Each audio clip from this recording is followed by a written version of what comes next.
Excel PU college ಗುರುವಾಯಿನಕೆರೆ, ಕರ್ನಾಟಕದ number 1 PU college. Admissions open now. K Shivakumar ಸರ್ಕಾರದ ಮೊದಲ wicket ಪತನವಾಗಿದೆ. Ramalinga Reddy ಅವರು ತಮ್ಮ ಸಚಿವ ಸಂಪುಟದ ಸ್ಥಾನಕ್ಕೆ ರಾಜೀನಾಮೆ ಪತ್ರವನ್ನು ರವಾನೆ ಮಾಡಿದ್ದಾರೆ. ಕೆ ಶಿವಕುಮಾರ್ ನೂತನ ಸರ್ಕಾರಕ್ಕೆ ಈಗ ಬಿಗ್ ಶಾಕ್ ಎದುರಾಗಿದೆ. ಸರ್ಕಾರದ ಮೊದಲ ವಿಕೆಟ್ ಪತನವಾಗಿದೆ. ಇನ್ನು ಆತ್ಮಸಾಕ್ಷಿಗೆ ವಿರುದ್ಧವಾಗಿ ನಾನು ಕೆಲಸವನ್ನ ಮಾಡಲಿಕ್ಕಾಗಲ್ಲ ಅನ್ನೋ ಒಂದು ಮಾತನ್ನ ಹೇಳಿ ಅವರು ರಾಜೀನಾಮೆ ಪತ್ರವನ್ನ ಕಳಿಸಿದ್ದಾರೆ. ಡಿಕೆಶಿ ಮೇಲೆಯೇ ರಾಮಲಿಂಗಾರೆಡ್ಡಿ ನೇರ ಅಸಮಾಧಾನ. ಸಿಎಂ ಕೈಗೆ ಪತ್ರ ನೀಡೋಕೆ ಇಷ್ಟ ಇಲ್ಲ ಅಂತ ನೇರ ನುಡಿಗಳನ್ನ ನುಡಿದಿದ್ದಾರೆ ರಾಮಲಿಂಗಾರೆಡ್ಡಿ. ಡಿಕೆ ಸರ್ಕಾರದಲ್ಲಿ 42 ಗಂಟೆ ಒಳಗೆ ಬೇಸರದ ಜ್ವಾಲಾಮುಖಿ. ಈಗ ಡಿಕೆ ಶಿವಕುಮಾರ್ ನೂತನ ಸರ್ಕಾರಕ್ಕೆ ಈಗ ಬಿಗ್ ಶಾಕ್. 42 ಅವರ್ಸ್ 42 ಗಂಟೆಗಳ ಒಳಗಾಗಿ ಪದಗ್ರಹಣದ 2 ದಿನಕ್ಕೆ ರಾಜೀನಾಮೆಯ ಗ್ರಹಣ ಹಿಡಿದಿದೆ. ಈಗ ಪ್ರಮಾಣ ವಚನ ಸ್ವೀಕರಿಸಿದ 2 ದಿನಕ್ಕೆ ರೆಡ್ಡಿ ರಾಜೀನಾಮೆಯನ್ನ ಕೊಟ್ಟಿದ್ದಾರೆ. ಡಿಕೆ ಶಿವಕುಮಾರ್ ಮೇಲೆಯೇ ರಾಮಲಿಂಗಾರೆಡ್ಡಿ ನೇರ ಬೇಸರ.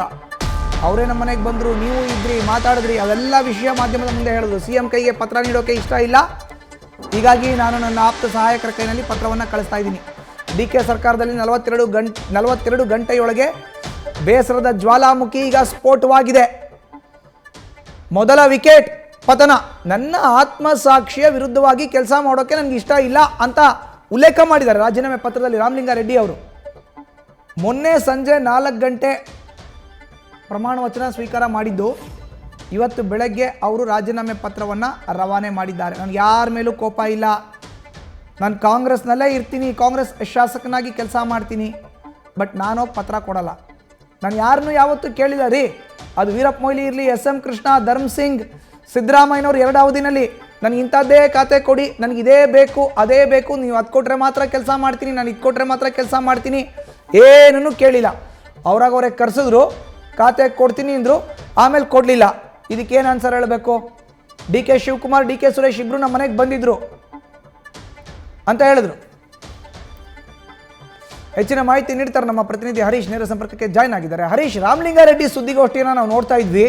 ನೇರವಾಗಿ ಹೇಳಿದ್ರು, ನಾನು ಇಷ್ಟೆಲ್ಲ ಮುಖ್ಯಮಂತ್ರಿಗಳ ಜೊತೆ ಕೆಲಸ ಮಾಡಿದ್ದೀನಿ, ಯಾವತ್ತೂ ಕೂಡ ಖ್ಯಾತೆ ತೆಗೆದವನ್ ಅಲ್ಲ, ಬಟ್ ಈಗ ಅವರಾಗವರೇ ನನ್ನ ಕರೆಸಿ 2 ಬಾರಿ, ಒಂದ್ಸತಿ ಸಿದ್ದರಾಮಯ್ಯ ಅವ್ರ ಗೌರ್ನಮೆಂಟಲ್ಲಿ, ಮತ್ತೊಮ್ಮೆ ಮೊನ್ನೆ ಡಿಕೆ ಶಿವಕುಮಾರ್ ಅವರು ಕೂಡ ನನ್ನ ಕರೆಸಿ ಮಾತುಕತೆ ನಾಡಿ ಬೆಂಗಳೂರು ನಗರಾಭಿವೃದ್ಧಿ ಕೊಡ್ತೀನಿ ಅಂತ ಹೇಳಿ ಈಗ ಕೊಟ್ಟಿಲ್ಲ. ನಾನೇನು ಮಾಡಬೇಕು ಅಂತ ಕೇಳಿದ್ರು. ನಿಜವಾಗ್ಲೂ ಆತ್ಮಸಾಕ್ಷಿಯ ವಿಷಯನೇನಾ ಅಥವಾ ಇದರ ಹಿನ್ನೆಲೆಯಲ್ಲಿ ಏನಾದರೂ ಇದೆಯಾ? ಮೊದಲನೇ ಪ್ರಶ್ನೆ. ಎರಡನೇದು, ಬೆಂಗಳೂರು ನಗರಾಭಿವೃದ್ಧಿ ಹಿರಿಯ ಶಾಸಕರ ಕೈ ತಪ್ಪಿ ಕೃಷ್ಣ ಬೈರೇಗೌಡರಿಗೆ ಡಿಕೆ ಶಿವಕುಮಾರ್ ಕೊಟ್ಟಿದ್ದಾದ್ರೂ ಯಾಕೆ? ಇನ್ಸೈಡ್ ಸ್ಟೋರಿನ ಹೇಳೋದಾದ್ರೆ ಮಧುಸೂದನ್, ಬಹಳ ಮುಖ್ಯವಾಗಿರುವಂಥದ್ದು ಒಂದು, ರಾಮಲಿಂಗಾರೆಡ್ಡಿ ಅವರು ಕಾಂಗ್ರೆಸ್ನ ಹಿರಿಯ ನಾಯಕರಾಗಿದ್ದಾರೆ, ಜೊತೆಗೆ ಬೆಂಗಳೂರಲ್ಲಿ ತಮ್ಮದೇ ಆದಂಥ ಹಿಡಿತನ ಹೊಂದಿದ್ದಾರೆ, ತಮ್ಮ ಚಾಪನ್ನು ಕೂಡ ಹೊಂದಿದ್ದಾರೆ. ಅಂದರೆ ಬೆಂಗಳೂರಿನ ಸಂಪೂರ್ಣ ಅವರಿಗೆ ಅರಿವು ಇದೆ ಕೂಡ. ಅಂದರೆ ಯಾವುದೇ ಚುನಾವಣೆ ಎದುರಾಗಿರ್ಬೋದು, ಬೆಂಗಳೂರು ಸಂಬಂಧಪಟ್ಟಂಗೆ ಅಲ್ಲಿ ಸಮರ್ಪಕವಾಗಿ ಸಮರ್ಥವಾಗಿ ಎದುರಿಸುವಂತಹ ಛಾತಿ ಹೊಂದಿರುವಂತಹ ಹಿರಿಯ ನಾಯಕ ಅನ್ನುವಂಥದ್ದು. ಅಂದರೆ ಕಾಂಗ್ರೆಸ್ ಮಟ್ಟಿಗೆ ಬೆಂಗಳೂರು ವಿಚಾರಕ್ಕೆ ಸಂಬಂಧಪಟ್ಟಂಗೆ ರಾಮಲಿಂಗಾರೆಡ್ಡಿ ಅವರು ಅಷ್ಟರ ಮಟ್ಟಿಗೆ ಕಾಂಗ್ರೆಸ್ನ ಹಿರಿಯ ನಾಯಕರಾಗಿ ಬೆಂಗಳೂರಿಗೆ ಸಂಪೂರ್ಣವಾಗಿ ಹಿಡಿತವನ್ನು ಸಾಧಿಸಿರುವಂಥವ್ರು.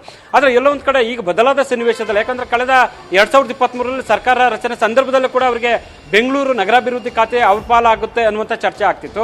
ಖುದ್ದು ಆಗಿನ ಮುಖ್ಯಮಂತ್ರಿ ಆಗಿದ್ದಂಥ ಸಿದ್ದರಾಮಯ್ಯ ಅವರು ರಾಮಲಿಂಗಾರೆಡ್ಡಿ ಅವರಿಗೆ ಆ ಖಾತೆಯನ್ನು ಕೊಡುವಂಥ ನಿಟ್ಟಿನಲ್ಲಿ ಕೂಡ ಮುಂದಾಗಿದ್ರು ಅಂತ ಹೇಳಲಾಗ್ತದೆ. ಆದರೆ ಆ ಬದಲಾದ ಸನ್ನಿವೇಶದಲ್ಲಿ ಡಿಕೆ ಶಿವಕುಮಾರ್ ಅವರಿಗೆ CM ಸ್ಥಾನ ತಪ್ಪುತ್ತೆ. ಹಾಗಾಗಿ ಅವರು ಕೂಡ ಬೆಂಗಳೂರು ನಗರಾಭಿವೃದ್ಧಿ ಖಾತೆಗೆ ಬೇಡಿಕೆ ನೀಡ್ತಾರೆ. ಸೊ ಒಂದು ಹಂತದಲ್ಲಿ ರಾಮಲಿಂಗಾರೆಡ್ಡಿ ಅವ್ರ ಜೊತೆ ಮಾತನಾಡಿ ನೀವೇ ಒಪ್ಪಿಸ್ಕೊಳ್ಳಿ ಅನ್ನುವಂಥ ಮಾತನ್ನ ಸಿದ್ದರಾಮಯ್ಯ ಅವರು ಆ ಸಂದರ್ಭದಲ್ಲಿ ಕೊಟ್ಟಿದ್ರು ಅಂತ ಹೇಳಲಾಗ್ತದೆ. ಆ ಕಾರಣಕ್ಕಾಗಿ ಕೂಡ ಡಿಕೆ ಸಹೋದರರು ರಾಮಲಿಂಗಾರೆಡ್ಡಿ ಅವರ ನಿವಾಸಕ್ಕೆ ತೆರಳುತ್ತಾರೆ, ಅವರ ಮನವೊಲಿಸ್ತಕ್ಕಂಥ ಒಂದು ಪ್ರಯತ್ನ ಮಾಡ್ತಾರೆ. ಮುಂದಿನ ಅವಧಿಗೆ ನಾವು CM ಆಗ್ತಿದ್ವಿ, ಆ ಸಂದರ್ಭದಲ್ಲಿ ನಿಮಗೆ ಬಿಟ್ಕೊಂಡು ಕೊಡ್ತೀವಿ ಅನ್ನುವಂಥ ಮಾತು ಹೇಳ್ತಾರೆ. ಅದರಂತೆ ಆ ಮಾತಿಗೆ ಒಪ್ಪಿದ್ದಂತಹ ರಾಮಲಿಂಗಾರೆಡ್ಡಿ ಅವರು ಸಹಜವಾಗಿ ಕೂಡ ಈಗ ಅವರಿಗೆ ಸಿಗುತ್ತೆ ಅಂತ ಬಲವಾದ ನಿರೀಕ್ಷೆಯಲ್ಲಿದ್ದರು. ಆದರೆ ಅವರಿಗೆ ಈಗ ಜಲಸಂಪನ್ಮೂಲ ಇಲಾಖೆ ಕೊಟ್ಟಿರುವಂಥ ಕಾರಣಕ್ಕಾಗಿ ತೀವ್ರ ಅಸಮಾಧಾನಗೊಂಡಿದ್ದಾರೆ. ಹಾಗಾಗಿ ರಾಜೀನಾಮೆಯನ್ನು ಕೊಟ್ಟಿದ್ದಾರೆ. ಆದರೆ ಯಾಕೆ ರಾಮಲಿಂಗಾರೆಡ್ಡಿ ಅವರಿಗೆ ಖಾತೆ ಬದಲಾಯಿತು ಅನ್ನುವಂಥದ್ದು ಒಂದು ಹಂತದಲ್ಲಿ ಕೂಡ ಡಿಕೆ ಶಿವಕುಮಾರ್ ಅವರು ಕಳೆದ 4-5 ದಿನಗಳ ಹಿಂದಷ್ಟೇ ಕೂಡ ರಾಮಲಿಂಗಾರೆಡ್ಡಿ ಅವರು ಭೇಟಿ ಮಾಡಿದಂಥ ಸಂದರ್ಭದಲ್ಲೂ ನಿಮಗೆ ಬೆಂಗಳೂರು ನಗರಾಭಿವೃದ್ಧಿ ಖಾತೆಯನ್ನು ನಿಮಗೆ ಕೊಡ್ತಿದ್ದೀವಿ, ಕೊಟ್ಟ ಮಾತಿನಂತೆ ನಡ್ಕೊಳ್ತೀವಿ ಅನ್ನುವಂಥ ಮಾತನ್ನು ಹೇಳಿದ್ರು ಅನ್ನುವಂಥ ಮಾತನ್ನ ಸಹಜವಾಗಿ ರಾಮಲಿಂಗಾರೆಡ್ಡಿ ಅವರು ಕೂಡ ಹೇಳುವಂಥ ಒಂದು ಪ್ರಯತ್ನ ಮಾಡಿದ್ರು. ಆದರೆ ಈಗ ಪ್ರಮಾಣ ವಚನ ಸ್ವೀಕರಿಸಿದ 2 ದಿನಗಳಲ್ಲಿ ಖಾತೆ ಅದಲು ಬದಲಾಗಿದೆ ಅನ್ನುವಂಥ ಅಸಮಾಧಾನಕ್ಕೆ ಅವರು ನೇರವಾಗಿ ರಾಜೀನಾಮೆ ಕೊಟ್ಟಿದ್ದಾರೆ.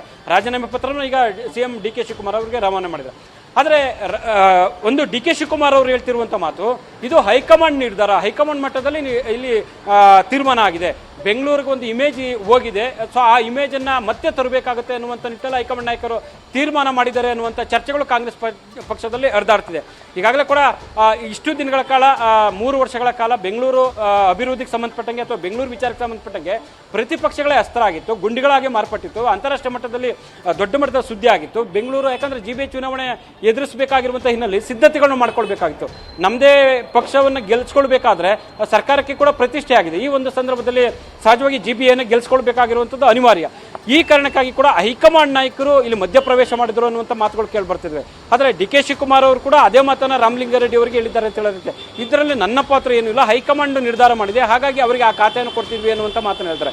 ಸೊ ಆ ಕಾರಣಕ್ಕಾಗಿ ಬೆಂಗಳೂರಿಗೊಂದು, ಯಾಕಂದರೆ ಕಂದಾಯ ಇಲಾಖೆ ಸಚಿವರಾಗಿ ಕೂಡ ಒಂದು ಕೃಷ್ಣ ಬೈರೇಗೌಡರು ಸಮರ್ಥವಾಗಿ ನಿಭಾಯಿಸಿದ್ರು. ಸಾಕಷ್ಟು ಕೂಡ ಇಡೀ ಎಲ್ಲ ಇಲಾಖೆಗಳಿಗಿಂತಲೂ ಕೂಡ ಕಂದಾಯ ಇಲಾಖೆ ಒಂದು ಸಾಮರ್ಥ್ಯದ ಹಿನ್ನೆಲೆಯಲ್ಲಾಗಿರ್ಬೋದು ಮತ್ತು ದಕ್ಷತೆ ಹಿನ್ನೆಲೆಯಲ್ಲಾಗಿರ್ಬೋದು ಸಮರ್ಥವಾಗಿ ಮಾಡಿದ್ದಾರೆ ಅನ್ನುವಂಥ ರಿಪೋರ್ಟ್ ಕೂಡ ಹೈಕಮಾಂಡ್ ನಾಯಕರಿಗೆ ತಲುಪಿತ್ತು. ಅದೇ ಕಾರಣಕ್ಕೆ ಬೆಂಗಳೂರು GBA ಚುನಾವಣೆ ಕೂಡ ಎದುರಾಗ್ತಿದೆ. ಆ ಕೃಷ್ಣ ಬೈರೇಗೌಡರು ಕೊಟ್ಟರೆ ಒಂದಷ್ಟು ಇಮೇಜ್ ಏನಿದೆ, ಈಗಾಗಿರುವಂಥ ಡ್ಯಾಮೇಜ್ ಇಮೇಜನ್ನು ಹೆಚ್ಚಿಸಬಹುದು ಅನ್ನುವಂಥ ಲೆಕ್ಕಾಚಾರದಲ್ಲಿ ಕೃಷ್ಣ ಬೈರೇಗೌಡರಿಗೆ ಹೈಕಮಾಂಡ್ ನಾಯಕರು ಕೊಡ್ತಿದ್ದಾರೆ ಅನ್ನುವಂಥ ಚರ್ಚೆ ಕಾಂಗ್ರೆಸ್ ಪಕ್ಷದಲ್ಲಿ ಆಗ್ತಿದೆ. ಹಾಗಾಗಿ ಅದೇ ಕಾರಣವನ್ನು ಕೂಡ ಸಹಜವಾಗಿ ಡಿ ಕೆ ಶಿವಕುಮಾರ್ ಕೊಟ್ಟಿದ್ದಾರೆ ಅಂತ ಹೇಳಲಾಗ್ತಿದೆ ರಾಮಲಿಂಗಾರೆಡ್ಡಿ ಅವರಿಗೆ. ಆದರೆ ರಾಮಲಿಂಗಾರೆಡ್ಡಿ ಅವರು, ನಾನು ಕೂಡ ಸಾಕಷ್ಟು ಬಾರಿ ಕೂಡ ಬೆಂಗಳೂರು ಉಸ್ತುವಾರಿಯನ್ನು ವಹಿಸ್ಕೊಂಡು ನಾನು ಕೆಲಸ ಮಾಡಿದ್ದೆ, ನನಗೂ ಅನುಭವ ಇದೆ ಅನ್ನುವಂಥ ಕಾರಣವನ್ನು ಕೂಡ ಅವರು ಕೊಡ್ತಕ್ಕಂಥ ಒಂದು ಪ್ರಯತ್ನ ಮಾಡಿದ್ರು. ಇಷ್ಟೆಲ್ಲ ಆದರೂ ಕೂಡ ನನಗೆ ಅನುಭವ ಇದ್ದರೂ, ಚುನಾವಣೆಗಳನ್ನ ಎದುರಿಸಿದ್ರು, ಬೆಂಗಳೂರು ಅಧಿಕಾರಕ್ಕೆ ತಂದಿದ್ರು ಕೂಡ ನನಗೆ ಕೊಡ್ತಾ ಇಲ್ಲ ಅನ್ನುವಂಥದ್ದು, ನನಗೆ ಅಸಮರ್ಥತೆ ಇದೆ ಅನ್ನುವಂಥ ವ್ಯಾಖ್ಯಾನ ಮಾಡ್ತಿದ್ದೀರಾ ಅನ್ನುವಂಥ ಬೇಸರವನ್ನು ಇಟ್ಕೊಂಡು ಅವರು ಕೂಡ ನೇರವಾಗಿ ರಾಜೀನಾಮೆಗೆ ಮುಂದಾಗಿದ್ದಾರೆ. ಇದು ಕೂಡ ಹೈಕಮಾಂಡ್ ನಾಯಕರು ನಿರ್ಧಾರ ಮಾಡಿದ್ದಾರೆ ಅನ್ನುವಂಥ ಮಾತನ್ನ ಡಿ ಕೆ ಶಿವಕುಮಾರ್ ಅವರು ಪ್ರಸ್ತಾಪ ಮಾಡಿದ್ದಾರೆ ಅಂತ ಹೇಳಲಾಗ್ತಿದೆ. ಮಧುಸೂದನ್, ಹರೀಶ್, 11 ವರ್ಷಗಳ ಕೆಳಗಡೆ ನಡೆದಿರುವಂತ ಒಂದು ಉದಾಹರಣೆಯನ್ನ ಇಲ್ಲಿ ಕೊಡಬೇಕಾಗತ್ತೆ. ಅವತ್ತಿನ BBMP, ಇವತ್ತಿನ GBA. BBMP ಇದ್ದಂಥ ಸಂದರ್ಭದಲ್ಲಿ ನೇರವಾಗಿ ಮೈತ್ರಿ ಮಾತುಕತೆಯನ್ನ JDS ಜೊತೆ ಮಾಡಿದ್ದು ಬೇರೆ ಇನ್ಯಾರು ಅಲ್ಲ, ರಾಮಲಿಂಗಾರೆಡ್ಡಿ ಅವರು ಕಾಂಗ್ರೆಸ್ನ ನಾಯಕರಾಗಿ. ಅವತ್ತು ಕೃಷ್ಣ ಬೈರೇಗೌಡರು ಇರಲಿಲ್ಲ. ಈಗ GBA ಚುನಾವಣೆ ಎದುರಾಗ್ತಾ ಇದೆ. ಇಂಥ ಸಂದರ್ಭದಲ್ಲಿ ರಾಮಲಿಂಗಾರೆಡ್ಡಿ ಅವ್ರಿಗೆ ಬೆಂಗಳೂರು ಮೇಲಿನ ಹಿಡಿತವನ್ನ ತಪ್ಪಿ ಹೋಗಿಸ್ಬಿಟ್ರೆ ಕೃಷ್ಣ ಬೈರೇಗೌಡರಿಗೆ ಆ ಅನುಭವ ಇದೆಯಾ, ಅದನ್ನು ಹ್ಯಾಂಡಲ್ ಮಾಡ್ತಾರೆ ಅಂತ ಹೈಕಮಾಂಡ್ ನಾಯಕರು ಅಳೆದು ತುಗಿ ಲೆಕ್ಕಾಚಾರ ಹಾಕಿದ್ದಾರೆ ಅಂತ ಅನ್ಸುತ್ತಾ ನಿಮಗೆ? ಹೇಗೆ?